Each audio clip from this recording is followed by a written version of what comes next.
So I've had a bit of interest in the fire pit that we've been using, and it's something that we haven't used a lot because I haven't had it for very long really, but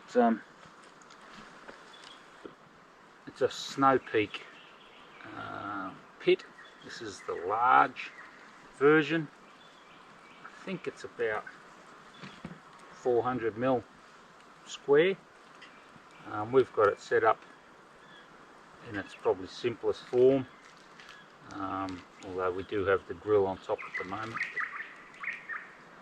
I'll give you a run through on how it all goes together and what's involved in the different levels.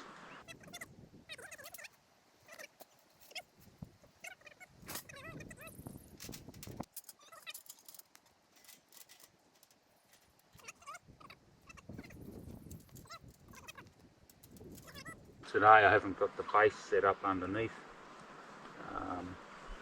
but you know, if we're on a nice lawn or something like that, put the base in there and helps protect the grass and anything underneath. Just a simple fire. So we've probably only gone through, you know, what is it? Yeah, we're just about to cook breakfast. We cooked dinner on it last night, sat around the fire. We've probably only gone through the equivalent of one round, the quantity of wood that we've used. So yeah, very efficient. And we had a good fire. It was warm enough. Cool last night, so we kept warm. You can see here I've got a bit of the split wood just sitting underneath, and it actually, you know, there is a bit of moisture in the wood. That radiant heat dries some of that wood out. Yeah, so that's good. So there's the alternative. We've set up next to someone else's old fire. Now I spent half an hour last night. This was full of rubbish, so I've picked up a lot of that rubbish. It's obviously been a bit of tucker buried in the fire, or probably bones and stuff thrown in the fire. And now the wild dogs or the animals come in and have dug that up and spread the stuff around, the rubbish, which I've picked up. But you know, quite a big footprint there. Fire scar. Now that's probably over a period of time, of course, but you know, you can have a look at how close the vegetation is to the fire. Over here there's probably been cooked on a camp oven or something just off to the side there, so the fire scar gets bigger again. You know, this is just the wood that's been left over after they've put the fire out. Or did they? If we have a look over here, this is all burnt. Right out here, out to here, nearly into this old stump. All burnt. So what I'm thinking is there was probably an overnighter thrown on the fire, an all-nighter. It's burnt along the all-nighter, got into the light fine fuels and just taken off. Now any other year that would have got going, that would have been a big fire. Fortunately we've had a bit of moisture around in the last 8-10 months and probably stopped that from taking off, developing. And it's obviously easy. It hasn't been burnt for very long. It's still fairly fresh. So it wasn't that long ago that was burnt. Now, yeah, 12 months ago, if that had happened, all this country would have been burnt. How easy it is.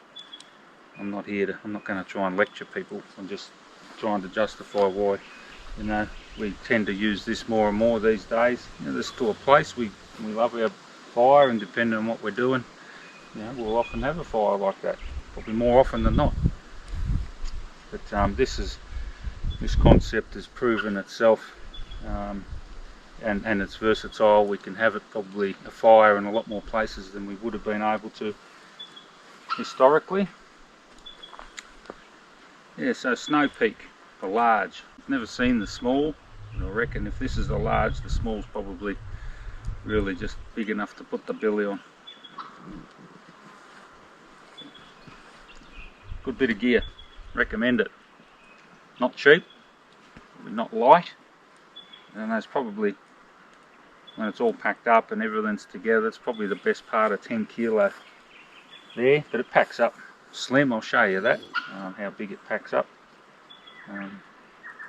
But yeah, you know, yes, more weight, all that sort of thing. One thing I forgot to tell you, so we've got this that's adjustable, obviously, you can lift that up depending on the height that you need. And obviously if the fire's going, you might want a pair of gloves, and then that pops out there so you can work your fire through there or drop your billy straight on. I find this is quite handy. You can cook your meat straight on there, and have a look at that later on.